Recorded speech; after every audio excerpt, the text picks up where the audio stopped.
Hello, word nerds, and welcome to the most wonderful podcast in the world. It's the Dictionary.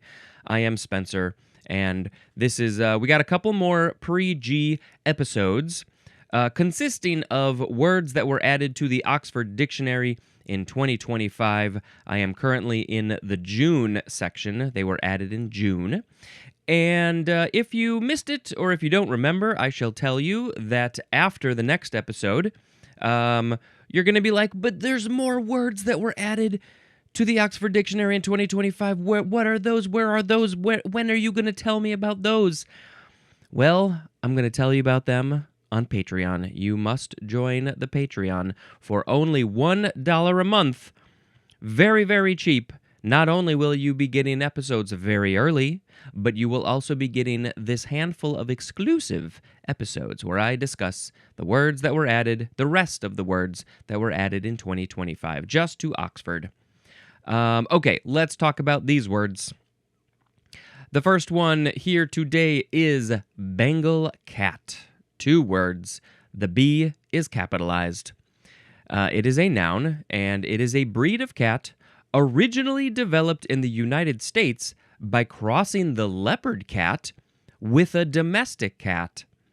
Also, a cat of ... The species name, by the way, for the leopard cat is Prionalerus bengalensis. So they bred a couple of cats together to make the Bengal cat. I don't understand why Bengal cat is being added to the dictionary now. Seems odd. This is a very beautiful cat. They do have those sort of leopardy spots, at least some of them do. But what does the leopard cat look like? I assume it's going to look like a leopard. Oh, yes. It's very leopardy. This one's got real big eyes. Domestic cat is a pretty vague type of cat to breed with. Seems like maybe there should there be something a little bit more specific? If I remember correctly, I think somebody I knew had a Bengal cat, and it was kind of tall and lean and slender and muscular, kind of a bigger than average cat maybe, and it was leaping all over the place. All right, that's Bengal cat. All cats are great. Now we shall move on to Bengal match. Well, Bengal is still capitalized. I also don't understand why they choose Bengal for the Bengal cat. I mean, Bengal is in the species name of the leopard cat. I think I need to confirm. Isn't Bengal a city? Where is Bengal? It's a historical and geographical region in Asia. There we go. Primarily corresponding to modern-day Bangladesh, which maybe there's a similar etymology there, and the Indian state of West Bengal. Bengal. So that's the region. It looks like it's on the east side of India, but it's West Bengal. So are there leopards over there and the leopard cats? And then we took that and we said, this cat, even though it was made in the U.S., it's kind of like it's from that region in the world. Okay, well now we have another Bengal word, which I already said, and I had to go back to the cat because there was some stuff in my brain I had to get out. So now we have Bengal match. Yeah, like a match that has fire on it. This is a noun. It is a small handheld firework that resembles a match and, when struck or lit, produces a steady and intense light of a particular color. ... So it's a kind of firework? I want to see. I want to know about this. Nope, I typed in watch. Bengal watch. There's a couple of watches with cats on it. No, Bengal match. What could... No, I don't want to look at the cricket matches. Is this cricket? What are these? With a team from Bengal. Nope. I guess I have to type in firework. Come on, people. If this is such an important word that you're going to add to the dictionary, then maybe you should make it easier to find. Small handheld fireworks similar to sparklers that burn with a brightly colored flame for a longer duration than ordinary matches. So are they here the name is believed to have originated from their use by ancient Bengalis for signals and religious ceremonies where they were lit in bamboo tubes. Oh, interesting. Yes, I would like to hold a Bengal match for a minute and just watch it sparkle with colors longer than a regular match, which is really not very long. Okay, next we have bingo bango. 2 words with a hyphen. Bingo bango. I mean, how can you not love just saying those words together? Okay, well, let's do all of the vowels. Bango, bango, bingo, bongo, bungo. Boingo sometimes. Okay, this is a noun and an interjection, and it is denoting a series of hits, blows, shots, impacts, etc. And now it is rare. Denoting a series of hits, blows, shots, impacts. So, are you saying bingo bango when you are getting hit? You're hitting, maybe there's a boxing match, and the announcers were saying, "Oh, bingo bango, that guy got hit so many times. What an amazing boxing match this is. The crowd is going wild with all of the bingo bango punches." Who would say bingo bango? That's what we have to look for. What is this? What is this silly phrase? The phrase bingo bango is most famously associated with Cricket Green from the Disney show Big City Greens. It's also used in other contexts, such as the character Bingo Bango in True and the Rainbow Kingdom, and has historical roots as a colloquial term for a series of blows or impacts. Colloquial term? So like the actual hits are the bingo bango? Here, what's this? In sports, bingo bango bongo is a popular point-based golf game. Bingo is the first player to hit the green, bango is the first player whose ball is closest to the pin, and bongo is the first player to sink the ball. Well, hey, that was a lot of stuff. In popular culture, here's a couple of things I'm aware of. Adventure Time. The root beer guy character said the phrase in one episode. Inglourious Bastards, that movie. The word bingo is used as an exclamation, though bingo bango is not specifically said in the film. Well, then why did you tell me about it? AI. Bingo bango, what a lovely thing to say. Next, we have bingo card.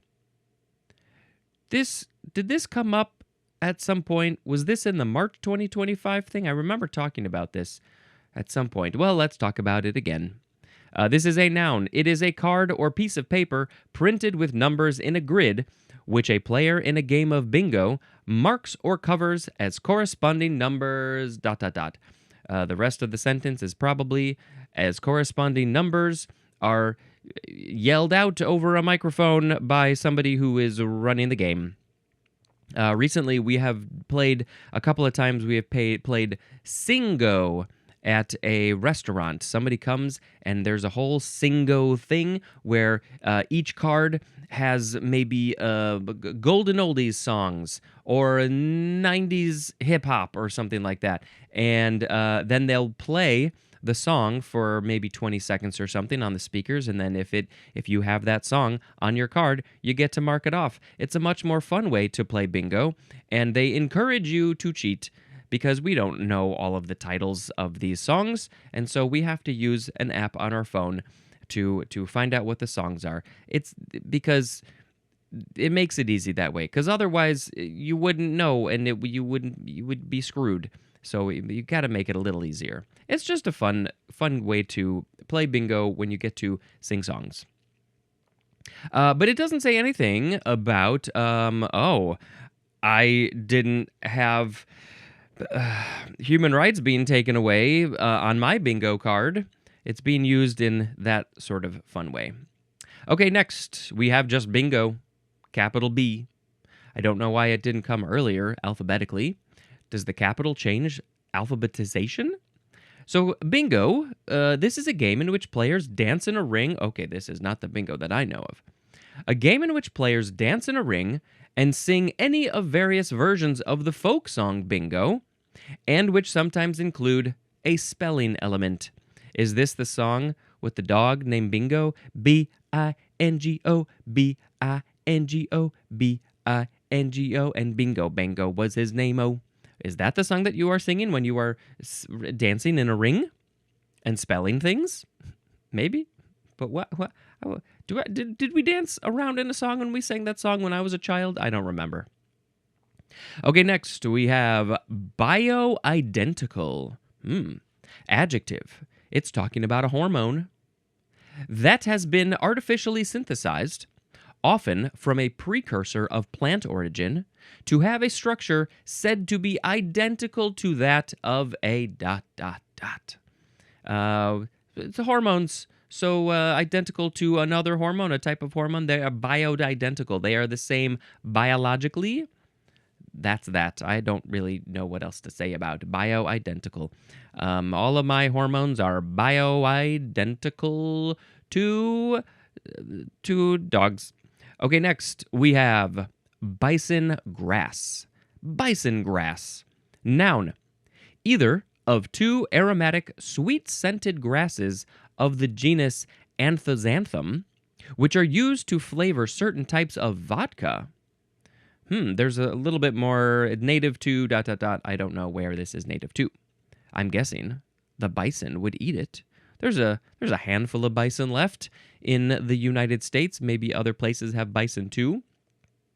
So, they live in fields and they probably eat grass and maybe this type of grass. And then they're like, wow, this grass tastes like vodka. What flavor? Sweet scented grass. Let's look up. What flavor does bison grass add to in vodka? Can I have some of that bison grass vodka, please? I'm feeling very bison-y today. And so I would like some vodka that tastes like what I eat. Bison grass adds a unique flavor profile to vodka with notes of vanilla, almond, coconut, and fresh-cut grass. It also has a subtle sweetness and hints of spice, such as cinnamon, and sometimes includes earthy, hay-like, or floral undertones. The resulting spirit, known as Zubrovka, is both fragrant and flavorful. So go find some bison grass vodka. Okay, next we have, this is what we all got. We all got this. It's brain rot. Noun. A perceived loss of intelligence or critical thinking skills. See, I have it. Especially as attributed to the overconsumption of unchallenging or inane ... I'm going to assume that they say unchallenging or inane content on our phones. That's pretty much it. Just in the world, in the media. That's just what we're doing, and I feel it. I feel this brain rot. I'm trying to... I definitely don't be scrolling through these apps as much as I used to. And I think that we should all just really cut back because the brain is like, well, if you're just giving me all this stuff, I don't need to think critically. I don't need to work. I don't need to do anything. And so I'm just going to melt.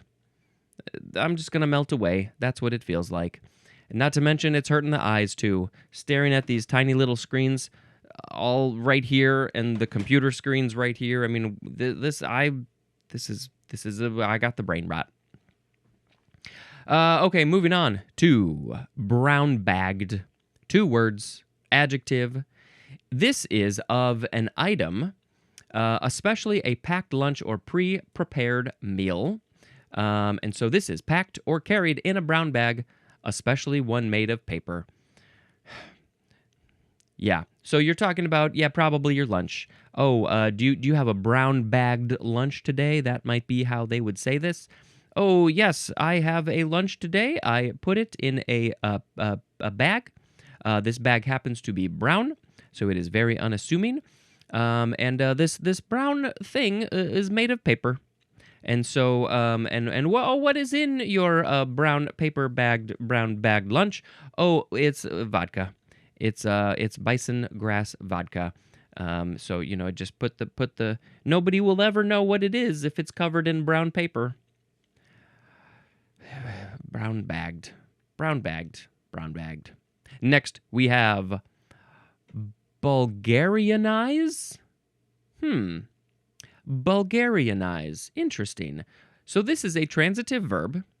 It is to make a person or thing Bulgarian in character, content, or style, specifically to subjugate to Bulgarian rule. What is being subjugated, a people or a territory? So they're making something, the people or the thing, like something that's Bulgarian in character, content, or style to subjugate the rules. Is this a thing that's happening enough that there is a whole word that was invented for it and then that word got added to the dictionary? I just need context for Bulgarianize. I don't know a lot about Bulgaria, what's going on over there. Let's see. Refers to the policies of forced assimilation historically used by the Bulgarian state to spread its culture and suppress minority identities. Ugh. These campaigns have primarily targeted Muslim minorities, such as ethnic Turks and Pomaks, but have also affected others, including Muslim Roma and some Christians with regional differences. So yeah, in the 80s, there was this, and also post World War II.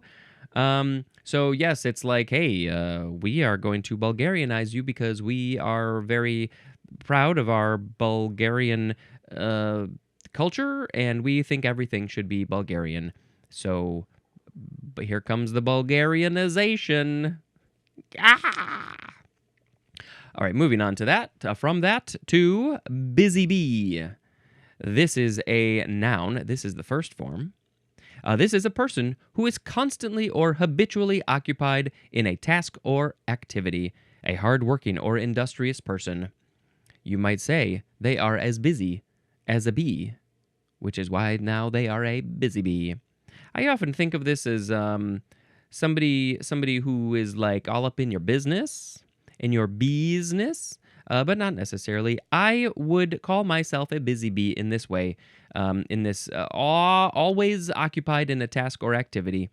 Maybe not 100% of the time, but enough of the time that I always got something going on, which is why I can't add new things. It's hard to get stuff done. I got things I got to deal with today because I've been putting them off because I got too many other things. So I'm a busy bee. Look at me flying around. I'm a busy bee. But we have another busy bee entry. This is also a noun, the second form. It is an event at which a group of volunteers carry out communal work.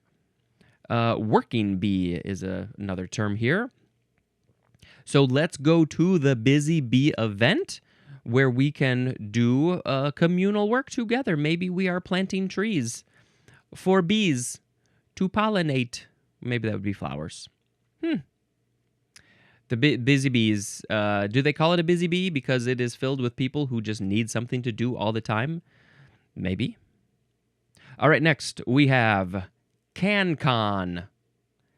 This is one word. Both of the C's are capitalized. CANCON. This is Canadian content, specifically creative content such as music, television, etc., that is considered sufficiently Canadian-made under the requirements of ... Oh, I don't know. Under the requirements of the Canadian rules, something like that. CanCon. Is this a big enough term that we had to have a little short phrase for it? CanCon. Oh, that's CanCon. Schitt's Creek, I think, would be CanCon. It's largely, completely, almost, maybe totally made in Canada by Canadian people, and it's one of the best shows ever. I don't know a lot of other CanCon, but I know that there's a lot of stuff that comes out of Canada, and it's content, so it's CanCon. Next, we have carbon market. Carbon market is a noun. It is a system which allows carbon trading to take place between businesses, organizations, countries, etc. Is this kind of like the stocks? Are they literally trading carbon? Or the money associated with how does this work? The carbon market. Let's just look up, how does the carbon market work? Let's look up that. Carbon markets work by creating a financial incentive to reduce greenhouse gas emissions through a system of trading. There are two main types: cap and trade systems, where a government sets an emissions cap and companies trade permits to meet it, and voluntary markets, where companies or individuals buy credits generated from emission-reducing projects to offset their own emissions. Anything to reduce these greenhouse gases and reduce the carbon being put out into the air is pretty good. So, hey, if this is interesting to you, I think you should go learn more about that. Okay, next we have carn, C-A-R-N. This is an intransitive verb in imperative. This is used to urge on a sports team or player. In quotes, it says, come on. Like maybe you would say, like, come on, let's go. Hey, you're doing a great job. Woo-hoo, go win those points. And it maybe just got shortened to carn. It says also used as a general expression of support, like, come on. C''M-O-N. Then it just became carn, but it's a verb, so you are carning them when you say, come on, come on, come on, hey, bada, so wing bada. Is that carning?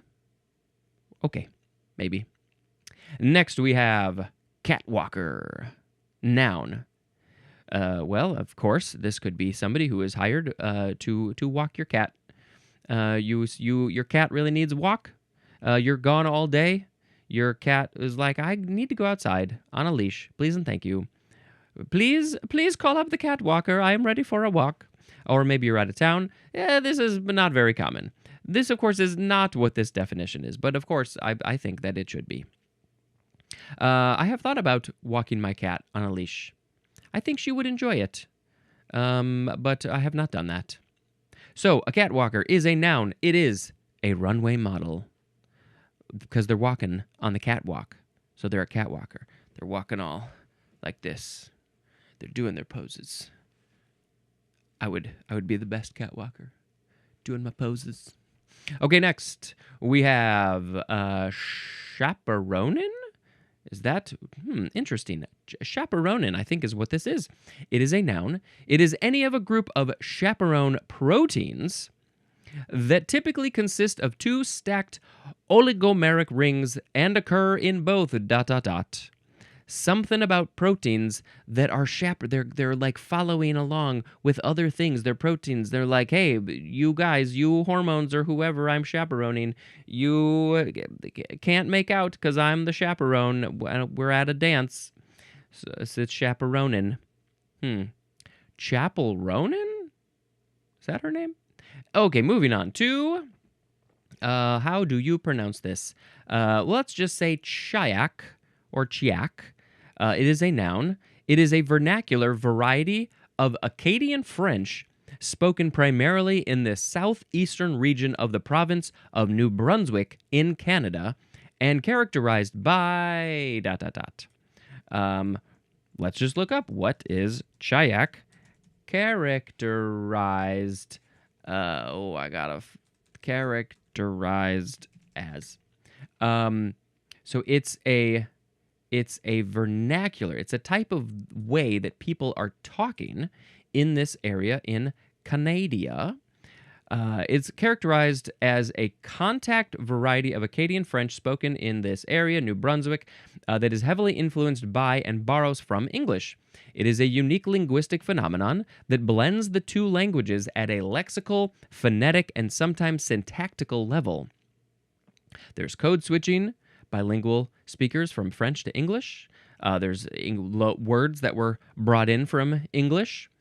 Let's see. Unique phonology, grammatical integration. Anyway, very interesting. It's a combination of French and English.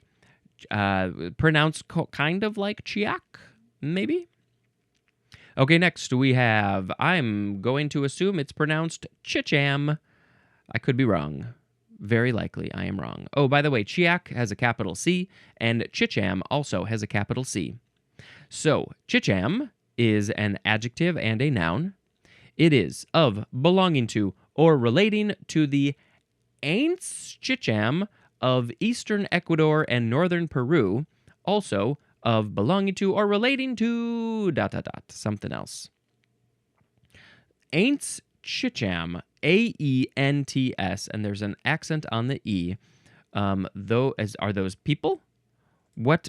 I have to look this up. Little copy paste. What is Aints Chicham? The name of a collective of Shuar and Achuar intellectuals chose for the language family formerly known as Hivaroan. The name, which translates to people of the word, was adopted in 2018 to replace a term considered pejorative and of colonial origin. The group includes various indigenous peoples in the Amazon region of Ecuador and Peru, such as and then there's, I'm going to mispronounce them, Achuar, Awajun, Shuar, and Wampis. So if you are Chicham, you are part of this group, the Aints Chicham. These are words that I am not familiar with. I am so sorry. But yes, it's a group of people in Ecuador and Peru in that region. Around the Amazon, did it say? Yeah, by the Amazon.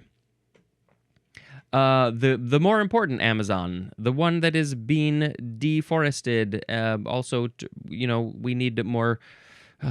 I would love to visit, but we need more trees grown and also maybe less trees cut down. That's more important, I think. Okay, next, we're going to do one more word for this episode. It's clergy person. Noun, a priest, minister, or religious leader, especially within the Christian church. Just a member of the clergy is what it is, a clergy person. Not a clergyman, not a clergy woman, a clergy person. Okay. Well, those were all of the words. I hope it was all just wonderful for you. You can call me a busy bee. Maybe we shouldn't have so much Bulgarianization happening. Watch out for the brain rot. Be mindful of the amount of time that you are spending in front of your screens, and specifically just mindlessly scrolling.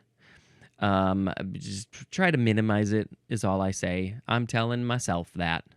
And also maybe go for walks. Everything we do is just, our eyes are being screwed up by everything is so close, 1 foot to 2 feet in front of us.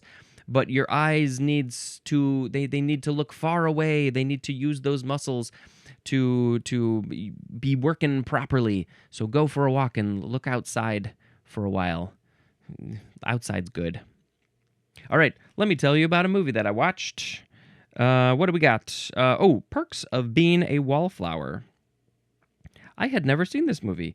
It is from 2012. That was a long time ago. And I related to it. I don't remember what time it takes place. Does it take place in 2012 or does it take place in maybe the 90s? I feel like it was a little bit of a period piece in that way, if I remember correctly. It's been a while since I saw it. But yes, I definitely related to the character of like being kind of nerdy and not being very popular and just sort of hanging out against the wall, a wallflower, doing a lot of that. Did a lot of that in that time period of high school. But yeah, good movie. Based on a book, I think. All right, that is it for this episode. Thank you so much for checking it out and being my friend. And until next time, this is Spencer, dispensing information. Goodbye.